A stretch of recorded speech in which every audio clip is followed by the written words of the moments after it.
Have you vaccinated with an mRNA vaccine? According to American law, you are not human, US government information. In the US, the Supreme Court has ruled that vaccinated people around the world are products, patented and goods, in accordance with US law, not people anymore. By modified vaccination DNA or RNA, grafted with mRNA, ceases to be human and becomes owned by the patent holder of the vaccinated modified gen. All persons since 2013 vaccinated mRNA modified GM that are legally transhuman and legally identified as transhuman carriers of them are not content of the Declaration of Human Rights.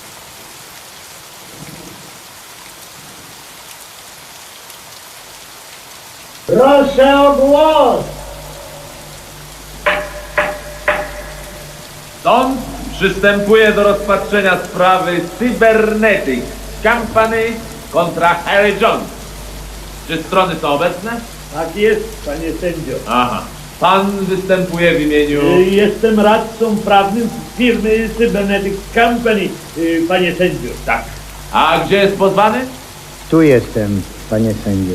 Zechce pan podać te personalia. Z ochotą, panie sędzio. Nazywam się Harry Jones. Urodziłem się 6 kwietnia 1917 roku w Nowym Jorku. W kwestii zasadniczej, panie sędzio, pozwany mówi nieprawdę. On się wcale nie urodził. Ale proszę, oto moja metryka. A na sali jest mój brat. To który nie jest pana metryka, a ów osobnik nie jest pana bratem. A czyim? Pańskim może? Proszę o spokój. Proszę się nie kłócić. Niech pan odpowiada spokojnie, Mr. Jones. A więc? Panie Jones, proszę podać personalia. A więc, jak mówiłem, nazywam się Harry Jones. Ojciec mój świętej pamięci, Lexington Jones, miał warsztat samochodowy i wszczepił mi zamiłowanie do tego zawodu. Mając 17 lat, wziąłem pierwszy raz udział w wyścigach samochodowych. Odtąd startowałem zawodowo 87 razy i zdobyłem do dnia dzisiejszego 16 razy pierwsze miejsce, 21 razy drugie miejsce, Dziękuję, te szczegóły nie należą do sprawy. 3 złote puchary, 3 złote puchary Powiedziałem Trzy- dziękuję. i srebrny wieniec. Srebrny wieniec, srebrny wieniec, srebrny wieniec. O nie doczekasz pan tego. Proszę o spokój. Czy ma pan prawnego zastępcę? A nie, bronię się sam, moja sprawa jest czysta jak łza. Czy wie pan, jakie roszczenia wysuwa wobec pana Cybernetics Company? A wiem, jestem ofiarą nikczemnej działalności podstępnych rekinów. Dziękuję. Panie adwokacie, dzięki. Zechce pan przedstawić sądowi treść pozwu. Tak jest, panie sędzio. 2 lata temu pozwany uległ wypadkowi w czasie wyścigów samochodowych pod Chicago i stracił nogę. Zwrócił się wówczas do naszej firmy. Jak wiadomo, Cybernetics Company produkuje protezy rąk, nóg, sztuczne nerki, serca i inne zastępcze narządy. Pozwany nabył w sprzedaży ratalnej protezę lewej nogi i wpłacił pierwszą ratę. Po 4 miesiącach zwrócił się do nas ponownie, tym razem zamawiając protezy 2 rąk, klatki piersiowej i kark. Blaga, kark to było na wiosnę po wyścigu górskim. Zechce pan nie przerywać, Mr. Jones. Proszę. Po tej drugiej z kolei transakcji zadłużenie pozwanego w firmie osiągnęło $2967. Po dalszych 5 miesiącach zwrócił się do nas znowu w imieniu pozwanego jego brat. Pozwany przebywał wówczas w lecznicy w Monterosa pod Nowym Jorkiem. Wypełniając nowe zamówienie, firma dostarczyła po wpłaceniu zaliczki szereg protez, których szczegółowa lista załączona jest do akty. Między innymi figuruje tam zastępujący półkulę mózgową elektronowy mózg marki Genius w cenie $26 500. Zwracam uwagę Wysokiego Sądu na fakt, że pozwany zamówił u nas model Geniusza luksusowy na stalowych lampach z aparaturą do marzeń sennych w naturalnych kolorach filtrem przykrości i tłumikiem zmartwień, chociaż to jawnie przekraczało jego możliwości finansowe. Pewno wolelibyście, żebym kuśtykał teraz waszym seryjnym mózgiem. Proszę o spokój. O tym, że pozwany działał ze świadomym, złośliwym zamiarem niezapłacenia firmie za nabyte części, świadczy też fakt, iż nie zamówił u nas zwyczajnej protezy ręki, ale protezę specjalną z wbudowanym zegarkiem szwajcarskim marki Schaffhausen na 18 kamieniach. Kiedy dług pozwanego doszedł do sumy 29 863 $, wystąpiliśmy z żądaniem zwrotu wszystkich nabytych protez. Jednakże sąd stanowy odrzucił naszą skargę, motywując to tym, że pozbawienie pozwanego protez uniemożliwiłoby mu dalsze istnienie, albowiem w tym czasie z bylego Mr. Jonesa została już tylko jedna połowa mózgu. Co to znaczy z byłego Jonesa? A czy jesteś pan premiowany przez firmę od wyzwisk Kołzy Perdo? Proszę o spokój, Mr. Jones. Jeżeli będzie pan obrażał stronę pozywającą, ukażę pana grzywką. Ależ to on mnie obraża.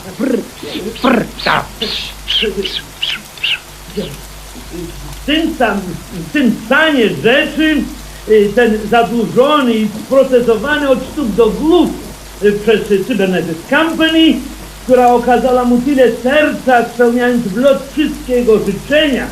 Otóż ten pozwany na prawo i lewo szkalował publicznie nasze wyroby, narzekając na ich jakość. To jednak nie przeszkodziło mu zjawić się u nas po dalszych 3 miesiącach. Uskarżał się on na szereg niedomagań i dolegliwości, które, jak stwierdzili nasi eksperci, płynęły stąd, że jego stara półkula mózgowa źle się czuje w nowym, że tak powiem, wyprotezowanym otoczeniu. Powodowana humanitaryzmem, firma raz jeszcze przychyliła się do prośby pozwanego i zgodziła się całkowicie zgenializować go, to jest zamienić jego własną starą część mózgu drugim bliźniaczym aparatem marki Genius. Tytułem tej nowej wierzytelności pozwany wystawił nam weksle na sumę 26 950 $, z których do dziś dnia spłacił ledwo 232 $ i 18 centów.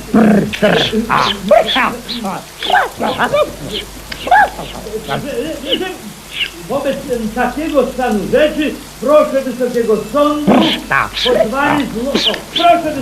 Sądu, pozwany złośliwie utrudnia mi mowę, zagłuszając jakimś gataniem, ćwierkaniem i gryzaniem. Wysoki Sąd zechce upomnieć go. To nie ja. To mój geniusz. To mój geniusz. To mój geniusz. On tak zawsze, kiedy intensywnie myślę. Czy mam może odpowiadać za wyroby?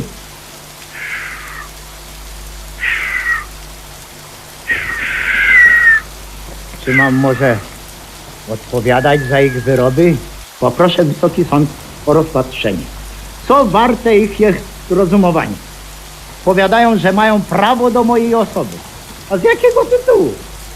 Opowiedzmy, że ktoś kupuje na kredyt u sklepikarza żywność. Mąkę, cukier, mięso i tak dalej. A po jakimś czasie ten sklepikarz występuje do sądu z żądaniem, żeby mu oddano na własność dłużnika.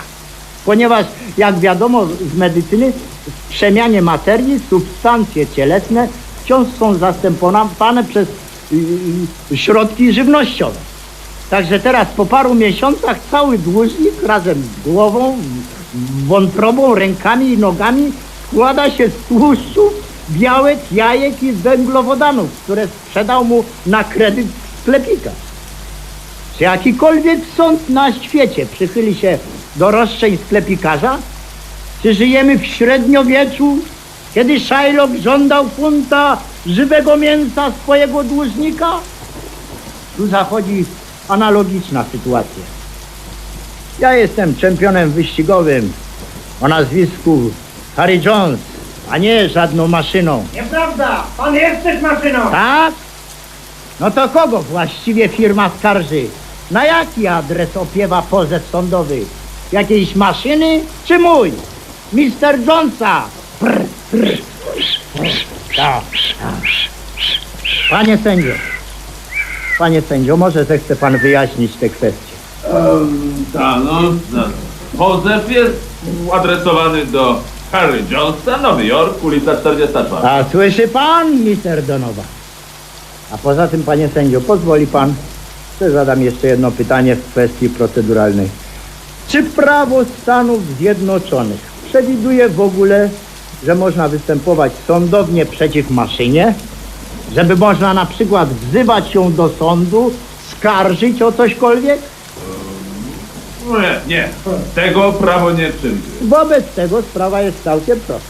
Albo ja jestem maszyną i wtedy ta rozprawa w ogóle nie może się odbyć, albowiem maszyna nie może być stroną w przewodzie sądowym, albo nie jestem maszyną, tylko osobą, to wtedy jakie prawa rości sobie do mnie jakaś tam firma? Czy mister Donovan chce zostać właścicielem niewolników? Co za tupet! A jednak te nasze geniusze, co? Wysoki sądzie, o metodach, jakich używa firma, niechaj świadczy następujący fakt. Gdy schorowany, ledwo jako tako, poskręcany, opuściłem szpital i udałem się na plażę, by zaczerpnąć świeżego powietrza, stwierdziłem, że za mną ciągną tłumy. Jak się okazało, na plecach nadrukowano mi napisy Made in Cybernetics Company. Także musiałem na własny koszt dać to wyciąć i wstawić sobie łapy. A teraz prześladują mnie. Tak, człowiek ubogi zawsze jest narażony na gniew bogaczów. Zawsze mówili mi to nieodżałowani matka i ojciec. Pańskim ojcem i matką jest Cybernetics Company! Proszę o spokój, panie prezesie. Przepraszam. Czy pan skończył, Mr. Jones? Nie. Chciałem podkreślić po pierwsze, że firma powinna łożyć na moje utrzymanie, bo nie mam z czego żyć. Zarząd motoklubu unieważnił mój start w wyścigach panamerykańskich sprzed miesiąca, oświadczając, że moim samochodem kierowało automatyczne, bezludne urządzenie. A kto mnie tak urządził? Oni! Firma, która wysłała do motoklubu oszczerczy list paszkwilancki. Odbierają mi chleb, więc niech płacą na moje utrzymanie i niech dostarczają mi części zamiennych. Może to moja wina, że się tak szybko zużywa. To tu, to tam. Mam cierpieć przez producentów tandety? Mało tego jeszcze, przy każdym osobistym zetknięciu urzędnicy firmy, a w szczególności właściciele, znieważają mnie. Prezes Donovan proponował mi polubowne załatwienie sprawy, żebym się zgodził zostać reklamową makietą i żebym 8 godzin dziennie sterczał w oknie wystawowym, kiedy mu powiedziałem, że to niegodne wyścigowca i żeby się wypchał takimi pomysłami. Odparł, że już jestem wypchany i że go to kosztowało $56 000. Za te i podobne zniewagi będę skarżył firmę. A teraz proszę, by Wysoki Sąd zechciał wysłuchać w charakterze świadka mojego brata, gdy zna on doskonale szczegóły sprawy. Panie sędzio, zakładam proces przeciw wezwaniu brata pozwanego na świadka. Czy ze względu na pokrewieństwo? I tak, i nie. Rzecz w tym, że brat pozwanego uległ w ubiegłym tygodniu katastrofie lotniczej. Aha, i nie może zjawić się przed sądem. Mogę, jestem tutaj. Owszem, on może, ale rzecz w tym, że katastrofa miała niestety przebieg tragiczny i na zamówienie jego żony firma nasza wykonała nowego brata pozwanego. Nowego... co? Nowego brata, a zarazem męża byłej wdowy. No to co z tego? A dlaczego brat nie może zeznawać? Przecież szwagierka zapłaciła gotówką. Tak, tak, jestem zapłacony gotówką. Proszę o spokój. Ze względu na konieczność badania przez sąd dodatkowych okoliczności zarządzam odroczenie rozprawy.